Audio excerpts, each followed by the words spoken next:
नमस्कार। आज हम भारत के इतिहास के एक ऐसे दौर की बात करेंगे जब जंगल और प्रकृति के साथ शांति से रहने वाले समुदायों को, आप सोचिए, हथियार उठाने पड़े। जी। ये वो जनजातीय समूह थे जिनका जीवन अंग्रेजों के आने से पूरी तरह बदल गया। जी। तो ऐसा क्या हुआ कि ये शांति प्रिय लोग विद्रोही बन गए? हुआ ये कि अंग्रेजों की औद्योगिक जरूरतें और साम्राज्य विस्तार की भूख उन्हें भारत के जंगलों और संसाधनों तक ले आईं। हम्म। उनकी नीतियों ने इन समुदायों के पारंपरिक जीवन, उनके कानून, उनकी जमीनों और जंगल पर उनके अधिकारों पर, आप कह सकते हैं, सीधी चोट की। अच्छा। ये दखलंदाजी इतनी बढ़ गई कि असंतोष भड़क उठा और कई जगहों पर इसने विद्रोह का रूप ले लिया। तो चलिए, इसी असंतोष की जड़ों को और कुछ अहम विद्रोहों को थोड़ा और गहराई से समझते हैं। बिल्कुल। ये कहानियां सिर्फ लड़ाई की नहीं, बल्कि उस दौर के बदलते भारत और अपने अस्तित्व के लिए संघर्ष करते लोगों की भी हैं। बिल्कुल। और ये समझना जरूरी है कि अंग्रेजों के आने से पहले ये आदिवासी समुदाय काफी हद तक आत्मनिर्भर थे। हाँ। खेती, शिकार, जंगल से मिलने वाली चीजें, यही उनके जीवन का आधार था। उनके अपने सामाजिक नियम कानून थे, अपने मुखिया थे। लेकिन फिर तस्वीर बदलने लगी। अंग्रेजी राज फैला तो पुलिस आई, नया प्रशासन आया, नए कानून आए। सबसे बड़ा असर शायद उनकी जमीन पर पड़ा। हाँ, ये सबसे अहम कारण था। उनकी जमीनें छिनने लगीं। जो लोग जमीन के मालिक थे, वो धीरे धीरे या तो अपनी ही जमीन पर मजदूर बन गए या पूरी तरह भूमिहीन हो गए। ओह। जंगल, जो उनके जीवन का केंद्र थे, उन पर तरह तरह की पाबंदियां लग गईं। लकड़ी काटना, वन उपज इकट्ठा करना, यहाँ तक कि झूम खेती, यानी जगह बदल बदल कर खेती करना। हाँ बिल्कुल, उस पारंपरिक तरीके पर भी रोक लगा दी गई। और फिर बाहरी लोगों का दखल भी बढ़ा, जिन्हें ये दीकू कहते थे। ये कौन थे? डिकू यानी बाहरी लोग, महाजन, सूदखोर, ठेकेदार, जमींदार और बेशक अंग्रेज अफसर। ये लोग आदिवासियों का शोषण करते थे, उनकी जमीनें हड़पते थे, कर्ज के जाल में फंसाते थे। और धर्म परिवर्तन की कोशिशें भी। इसके साथ ही हाँ, ईसाई मिशनरियों ने धर्म परिवर्तन की कोशिशें की, जिससे उनकी अपनी पुरानी धार्मिक मान्यताओं और परंपराओं को खतरा महसूस हुआ। इन सब वजहों ने मिलकर अलग अलग समय पर अलग अलग इलाकों में विद्रोह की चिंगारी सुलगाई। तो शुरुआत करते हैं हम सबसे पुराने विद्रोहों में से एक से, सन्यासी विद्रोह, जो बंगाल और बिहार में करीब 1763 से 1800 तक चला। इसमें कौन लोग शामिल थे? इसमें मुख्य रूप से हिंदू, नागा और गिरी संप्रदाय के सन्यासी थे। ये हथियारबंद समूह थे। अच्छा। विद्रोह का तात्कालिक कारण था अंग्रेजों का उनकी तीर्थ यात्राओं पर प्रतिबंध लगाना। ये कोई छोटा मोटा विरोध नहीं था, काफी उग्र आंदोलन था ये। अच्छा। और ये वही विद्रोह है जिसका जिक्र बंकिम चंद्र चटर्जी के उपन्यास आनंद मठ में है। बिल्कुल सही, वही आनंद मठ जिससे हमारा राष्ट्रगीत वंदे मातरम लिया गया है। हाँ हाँ। इसे दबा दिया और 1820 आते आते ये पूरी तरह खत्म हो गया। चलिए आगे बढ़ते हैं। एक और शुरुआती विद्रोही थे तिलका मांझी, जिन्हें आदि विद्रोही भी कहा जाता है। जी। इनका पहाड़िया विद्रोह 1789 किस बारे में था? तिलका मांझी का विद्रोह बिहार, बंगाल और उड़ीसा के इलाके में हुआ, खासकर भागलपुर के पास। ये ईस्ट इंडिया कंपनी की जमीन पर कब्जा करने और ज्यादा लगान वसूलने की नीतियों के खिलाफ था। अच्छा। तिलका मांझी ने पहाड़िया आदिवासियों को एकजुट करने की कोशिश की। सुना है उन्होंने एकजुटता का संदेश भेजने का एक अनोखा तरीका भी अपनाया था। हाँ, ये दिलचस्प है। उन्होंने साल के पेड़ की छाल में गांठ बांधकर गांव-गांव भेजा था, जो एकता और विद्रोह के लिए तैयार रहने का संकेत था। वाह। वो अंग्रेजों के खिलाफ छापामार युद्ध करते रहे। और उन्होंने किसी बड़े अंग्रेज अफसर पर हमला भी किया था। बिल्कुल। 1784 में उन्होंने भागलपुर के कलेक्टर ऑगस्टस क्लीवलैंड पर तीर से हमला किया, जिससे वो बुरी तरह घायल हुआ और बाद में उसकी मौत हो गई। ओह, ये तो बड़ी बात थी। हाँ, ये अंग्रेजों के लिए बहुत बड़ा झटका था, लेकिन इसका नतीजा ये हुआ कि तिलका मांझी को पकड़ लिया गया और 1785 में भागलपुर में एक बरगद के पेड़ से लटकाकर फांसी दे दी गई। उनकी बहादुरी आज भी याद की जाती है।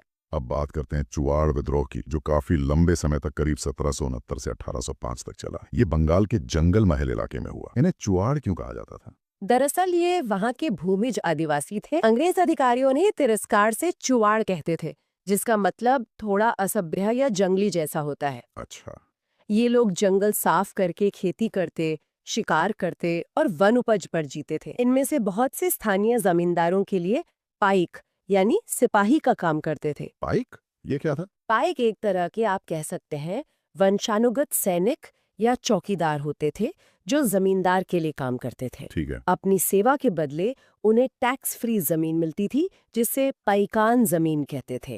ये उनकी रोजी रोटी का जरिया था। तो ज़ाहिर है अंग्रेजों ने इसी व्यवस्था पर चोट की होगी। बिल्कुल, अंग्रेजों ने पुराने जमींदारों को हटाकर नए जमींदार बिठाए, पाइकों से उनकी पाइकान जमीनें छीन ली और उन्हें नौकरी से निकाल दिया। उनकी जगह बाहर से लाकर पुलिस तैनात कर दी गई। अब सोचिए, हजारों पाइक रातों रात बेरोजगार और बेघर हो गए। उनकी जमीन चली गई, रोजगार चला गया। तो गुस्सा तो फूटना ही था। इस विद्रोह का नेतृत्व किसने किया? कई स्थानीय नेताओं ने इससे नेतृत्व दिया, जिनमें दुर्जन सिंह एक प्रमुख नाम थे। करणगढ़ की रानी शिरोमणि ने भी विद्रोहियों का साथ दिया। अच्छा। इनका नारा था, अपना गांव अपना राज, दूर भगाओ विदेशी राज। ये विद्रोह करीब 30 साल तक रुक रुक कर चलता रहा। आखिरकार अंग्रेजों को समझ आया कि सिर्फ दमन से बात नहीं बनेगी। हाँ। उन्होंने 1805 में जंगल महल नाम से एक अलग जिला बनाया और भूमिजों को कुछ रियायतें दी, तब जाकर शांति बहाल हुई। ये दिखाता है कि संगठित प्रतिरोध से अंग्रेजों को झुकना भी पड़ता था। बिल्कुल। अब बात करते हैं पागलपंथी विद्रोह की। 1813 से 1831 तक बंगाल में टीपू इसके नेता थे। ये क्या था? देखिए, पागलपंथ एक तरह का अर्ध धार्मिक संप्रदाय था, जिसे उत्तरी बंगाल में करमशाह ने शुरू किया था। अच्छा। करमशाह के बेटे थे टीपू। उन्होंने जमींदारों के अत्याचारों के खिलाफ इस आंदोलन का नेतृत्व किया। 1813 में टीपू ने स्थानीय गारो जनजाति के लोगों के साथ मिलकर विद्रोह शुरू किया, जो मतलब रुक रुक कर 1840-50 के दशक तक चलता रहा। एक और महत्वपूर्ण विद्रोह, भील विद्रोह, 1818 से शुरू हुआ। ये लोग तो शांति प्रिय माने जाते थे। हाँ बिल्कुल, भील जनजाति पश्चिमी घाट में रहती थी, काफी शांति प्रिय थी।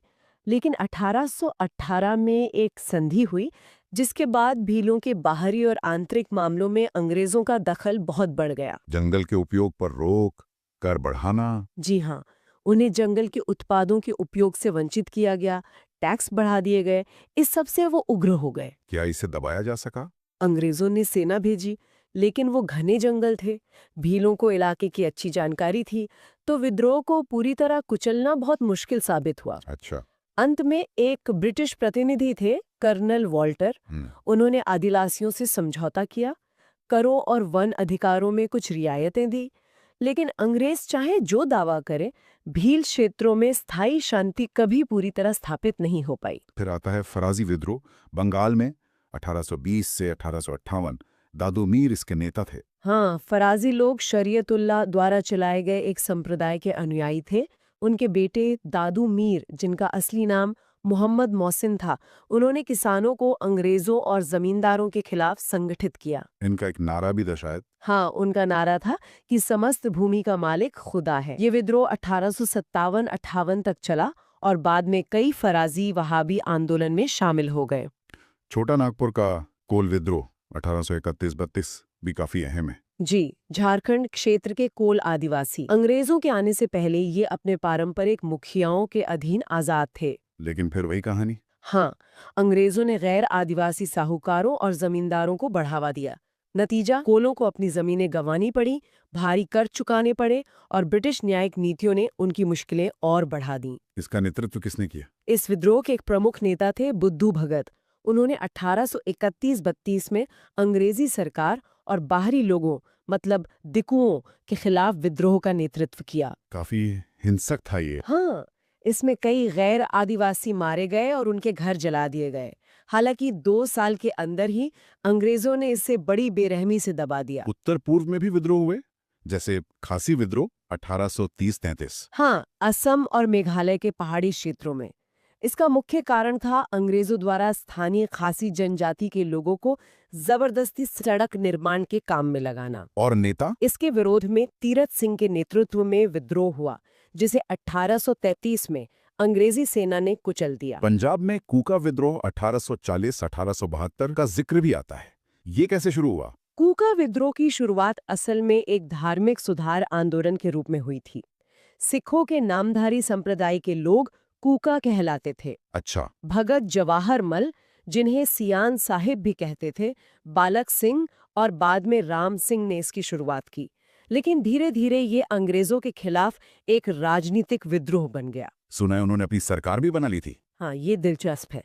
राम सिंह के अनुयायियों ने पंजाब को 22 जिलों में बांटकर एक तरह की समानांतर सरकार बना ली थी, लेकिन पूरी तैयारी से पहले ही विद्रोह भड़क उठा और उसे दबा दिया गया। और राम सिंह का क्या हुआ? 1872 में राम सिंह को गिरफ्तार करके रंगून भेज दिया गया, जहां 1885 में उनकी मृत्यु हो गई और ये आंदोलन धीरे धीरे कमजोर पड़ गया। उड़ीसा में खोंड विद्रोह 1837-1856 जिसके नेता चक्र बिसोई थे, इसके क्या कारण थे? इसके मुख्य कारण थे अंग्रेजों द्वारा खोंड जनजाति की एक पारंपरिक प्रथा मरिया यानी मानव बलि, उसको दबाने का प्रयास। ओहो। इसके अलावा नए करों का लागू होना और जमींदारों साहूकारों का बढ़ता प्रभाव, ये सब कारण थे। अब आते हैं संथाल विद्रोह 1855-56 पर। इसे तो सबसे बड़े और संगठित आदिवासी विद्रोहों में गिना जाता है। हाँ, संथाल विद्रोह यकीनन बहुत महत्वपूर्ण है। ये आज के झारखंड, पश्चिम बंगाल और बिहार के कुछ हिस्सों में हुआ। खासकर वो दामिनी कोह वाला इलाका। बिल्कुल, राजमहल की पहाड़ियों के आसपास का इलाका, जिसे दामिनी कोह कहा जाता था, ये इलाका संथालों को बसाने के लिए दिया गया था, लेकिन जल्द ही ये उनके शोषण का केंद्र बन गया। शोषण किस तरह का? वही दीकू वाली समस्या। बिल्कुल, जमींदार, महाजन, ठेकेदार, पुलिस, सरकारी कर्मचारी सब मिलकर संथालों का शोषण कर रहे थे। महाजन कर्ज पर आप सोचिए 50% से लेकर 500% तक का ब्याज वसूलते थे। 500%? हाँ, अविश्वसनीय। उनकी जमीनें छीनी जा रही थीं, महिलाओं के साथ दुर्व्यवहार होता था। न्याय के लिए अदालतों में जाते तो वहां भी अंग्रेज अफसर और उनके कर्मचारी इन्हीं शोषकों का साथ देते। तो विद्रोह के सिवा कोई चारा नहीं बचा? जी, संथालों को लगा कि अब उनके पास विद्रोह के अलावा कोई रास्ता नहीं बचा। इस विद्रोह का नेतृत्व किसने किया? सुना है 4 भाइयों ने इसे लीड किया था। हाँ, 4 भाई थे, सिद्धू, कान्हू, चांद और भैरव। इनमें सिद्धू और कान्हू सबसे प्रमुख थे। अच्छा। उन्होंने ऐलान किया कि ईश्वर ने उन्हें निर्देश दिया है कि वे दिकुओं और अंग्रेजों को भगाकर अपना राज, संथाल राज स्थापित करें। हजारों संथाल उनके झंडे तले जमा हो गए। और विद्रोह का स्वरूप कैसा था? कितना व्यापक था ये? 1855 में विद्रोह शुरू हुआ। हजारों संथालों ने तीर कमान और पारंपरिक हथियारों से लैस होकर महाजनों, जमींदारों और अंग्रेज ठिकानों पर हमला बोल दिया। शुरुआत में उन्हें काफी सफलता मिली। उन्होंने डाक व्यवस्था, रेल लाइनें, पुलिस स्टेशन सब तहस नहस कर दिया। एक समय तो लगा कि उस इलाके से अंग्रेजी राज खत्म हो गया है। लेकिन अंग्रेजों ने इसे कैसे दबाया? जाहिर है उन्होंने पूरी ताकत लगाई होगी। अंग्रेजों ने पूरी सैन्य ताकत झोंक दी। आधुनिक हथियारों के सामने संथालों के पारंपरिक हथियार ज्यादा देर टिक नहीं सके। बहुत बेरहमी से विद्रोह को कुचला गया। कितने लोग मारे गए होंगे? अनुमान है कि 15,000 से ज्यादा संथाल मारे गए। सिद्धू और कान्हू पकड़े गए और उन्हें फांसी दे दी गई। 1856 तक विद्रोह पूरी तरह दबा दिया गया। लेकिन इसका कुछ असर तो हुआ होगा। हाँ, बिल्कुल। इस विद्रोह ने अंग्रेजों को हिलाकर रख दिया और उन्हें संथालों के लिए एक अलग प्रशासनिक व्यवस्था, मतलब संथाल परगना जिला बनाने पर मजबूर किया। संथाल विद्रोह के करीब 40 साल बाद उसी छोटा नागपुर के इलाके में एक और बड़ा विद्रोह हुआ, मुंडा विद्रोह, जिसे उलगुलान यानी महान हलचल भी कहते हैं। 1895-1901। इसके नेता थे बिरसा मुंडा। हाँ, बिरसा मुंडा एक बहुत ही करिश्माई नेता। मुंडा समुदाय में जमीन पर सामूहिक मालिकाने की परंपरा थी, जिसे खुंडकट्टी कहते थे। अच्छा, खुंडकट्टी। हाँ, लेकिन अंग्रेजी व्यवस्था और जमींदारों ठेकेदारों ने इस व्यवस्था को तोड़ दिया था। उनकी जमीनें छीनी जा रही थीं, उन्हें बेगारी करनी पड़ रही थी। बिरसा मुंडा ने इस शोषण के खिलाफ आवाज उठाई। बिरसा मुंडा के बारे में कहा जाता है कि लोग उन्हें भगवान मानते थे। बिल्कुल, बिरसा ने खुद को ईश्वर का दूत घोषित किया। उन्होंने कहा कि उनके पास दैवीय शक्तियां हैं और वो मुंडाओं को दिकुओं और अंग्रेजों के अत्याचार से मुक्त कराएंगे, बीमारियों से बचाएंगे। उन्होंने अपना धर्म भी शुरू किया। हाँ, उन्होंने एक नए धर्म बिरसाइत पंथ की भी शुरुआत की। हजारों लोग उनके अनुयायी बन गए। वो सिर्फ एक राजनीतिक नेता नहीं, बल्कि एक धार्मिक और सामाजिक सुधारक भी थे। तो उलगुलान यानी विद्रोह की शुरुआत कैसे हुई? बिरसा ने पहले शांतिपूर्ण तरीकों से सुधार की कोशिश की, लेकिन जब बात नहीं बनी तो 1899 में क्रिसमस के आसपास उन्होंने सशस्त्र विद्रोह का ऐलान कर दिया। नारा क्या था? नारा दिया गया अबुआ दिशुम अबुआ राज, मतलब हमारा देश हमारा राज। मुंडाओं ने तीर कमानों से लैस होकर पुलिस स्टेशनों, चर्चों और अंग्रेजों व जमींदारों के ठिकानों पर हमले शुरू कर दिए। इस विद्रोह का अंत कैसे हुआ? संथाल विद्रोह जैसा ही? हाँ, काफी हद तक। शुरुआत में मुंडाओं को कुछ सफलता मिली, लेकिन एक बार फिर अंग्रेजों की संगठित सेना और आधुनिक हथियारों के सामने वो टिक नहीं पाए। भयंकर लड़ाई हुई, बहुत खून खराबा हुआ। और बिरसा मुंडा? विद्रोह को बेरहमी से दबा दिया गया। बिरसा मुंडा को 1900 में गिरफ्तार कर लिया गया और उन्हें रांची जेल भेज दिया गया। और जेल में ही उनकी मृत्यु हो गई। हाँ, कुछ ही महीनों बाद जून 1900 में जेल में उनकी मृत्यु हो गई। सरकारी तौर पर कहा गया कि हैजे से उनकी मौत हुई, लेकिन कई लोगों का मानना है या शक है कि उन्हें जहर दिया गया था। बिरसा मुंडा आज भी आदिवासी अस्मिता और अंग्रेजी साम्राज्यवाद के खिलाफ प्रतिरोध के सबसे बड़े प्रतीकों में से एक है। तो हमने आज कुछ प्रमुख जनजातीय विद्रोहों पर बात की। सन्यासी, पहाड़ियां, चुआड़, पागलपंथी, भील, फरासी, कोल, खासी, कूका, खोंड, संथाल, मुंडा।